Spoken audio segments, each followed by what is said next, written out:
जबकि इमरान अहमद न्याजी फंड करता रहा है खुद टेररिस्ट को।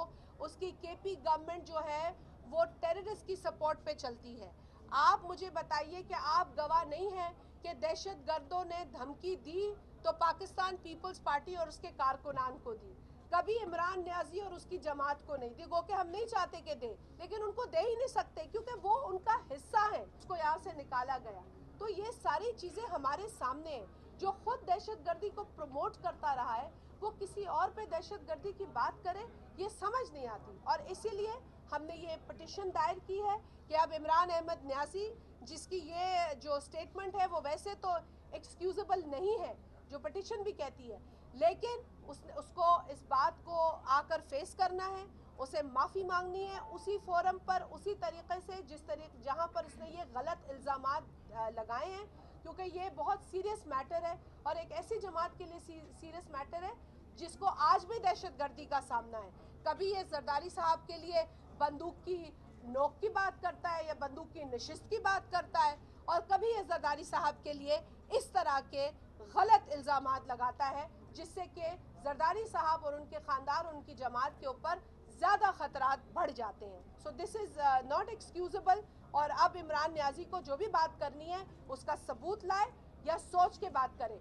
जो उसने कह दिया है अब उसको आके कोर्ट में बयान करे।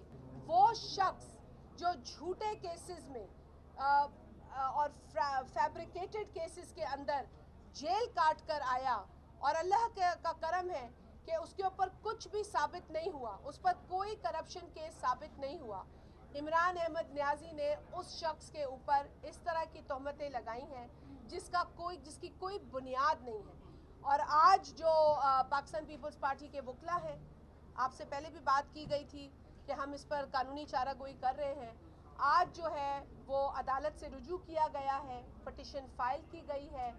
इस शख्स को, जिसको मैं कल भी कह रही थी कि आप नार्सिज्म को पढ़ लें, ये नार्सिसिस्ट आदमी है, इसे अपने अलावा कुछ नहीं सूझता।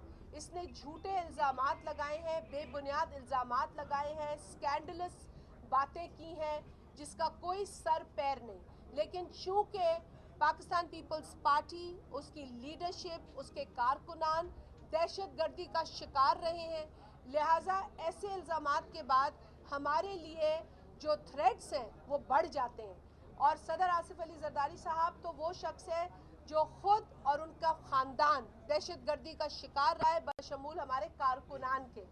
आप कारसाज का सानेहा देख लें या 27 दिसंबर का सानेहा देख लें, हमारी लीडरशिप टारगेट हुई है, शहीद हुई है, हमारे कारकुनान टारगेट हुए हैं, शहीद हुए हैं।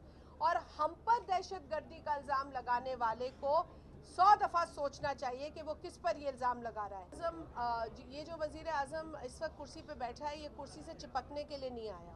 जो वज़ीर आज़म 4 बरस पहले रह के गया है वो कुर्सी पे चिपका भी हुआ था, और उसने ये भी ऐलान किया था कि मैं 10 साल इस कुर्सी पे बैठा रहूँगा। तो अल्लाह माफ़ करे, जिस तरह का सरिया इमरान अहमद न्याजी और उसके टोले के गर्दनों में है वो हम सब ने देखा है, और उससे तौबा करनी चाहिए, क्योंकि ये कुर्सी किसी की जो है वो कब्र में नहीं जाती है।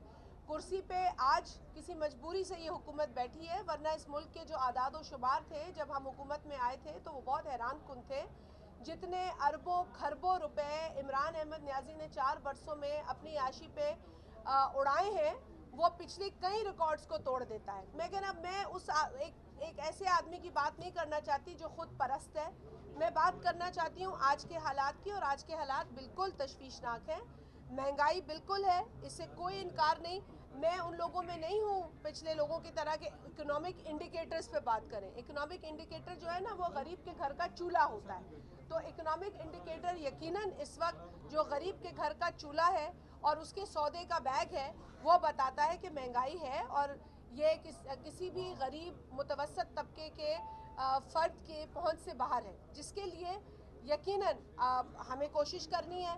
एक कमेटी कॉन्स्टिट्यूट हुई है, जो आप बता रहे थे कि जी बेजा अखराजात हुकूमती सतह पे ना हो।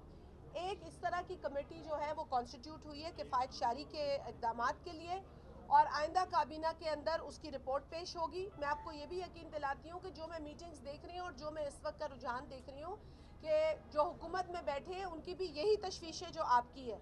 और ऐसी कोई हम तो जादू नहीं है हमारे पास भाई, और अल्लाह ना करे हमें اپنی نیت پہ بھروسہ ہے، تو کوشش یہ کی جائے گی کہ اخراجات کو کم سے کم کیا جائے جو ہمارے بس میں ہے، اور کوشش کی جائے گی کہ عوام کے لیے ریلیف، جیسے پہلے بھی آپ کو یاد ہے کہ جب پیٹرول مہنگا ہوا تھا تو وزیر اعظم صاحب نے بے نظیر انکم سپورٹ پروگرام کے تھرو پیٹرول کی مد میں جو ایک بوجھ پڑا ہے اس پہ ریلیف دی تھی 2000 روپے کی۔ اب بھی کچھ اس طرح کے پیکیجز کا امکان ہے، قبل از وقت نہیں میں بتا سکوں گی، لیکن اس پہ ورکنگ ضرور ہوگی۔ یہ یقین دلاؤں کہ یہ جو تکلیف آج ہے اس کا بہت زیادہ احساس اس حکومت کو ہے۔ ہم بت نہیں، ہم بے دل نہیں ہیں، ہم بے حس نہیں ہیں، ہم بالکل محسوس کر رہے ہیں کہ تکلیف ہے اور بوجھ ہے عوام کے اوپر۔